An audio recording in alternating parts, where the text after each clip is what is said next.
জায়েদ খান সব সিনেমাতেই যায়, আপনি যান না কেন এরকম প্রশ্ন আসে আপা, সরাসরি বলেন। জায়েদ খান কোন ছবিতে গেছে? মানে সব সিনেমা সব অনুষ্ঠানেই যায়। কোন ছবিতে বলেন তো? সব সিনেমা মানে সব অনুষ্ঠানে যায়।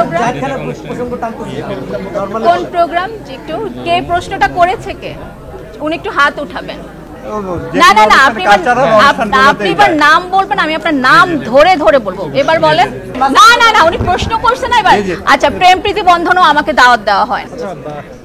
ইব্রাহিম ভাই, আগে জানতে চাই আপনার কাছ থেকে, আপনি হয়তো দুইটা ক্লিপ দেখেছেন।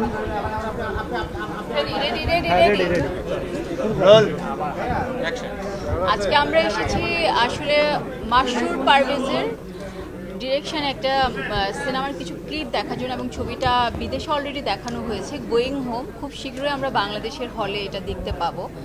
আর মাসুর পারভেজের পরিচয়টা আগে দিয়ে নেই। সে কিন্তু হলো আমাদের ডেশিং হিরো বলতে যাকে বোঝায়, এবং খুবই সুনামধন্য ডিরেক্টর, প্রযোজক এবং একজন অভিনেতার সন্তান, আমাদের শ্রদ্ধেয় সোহেল রানা স্যারের ছেলে। তাই এটা আসলে আমাদের জন্য এত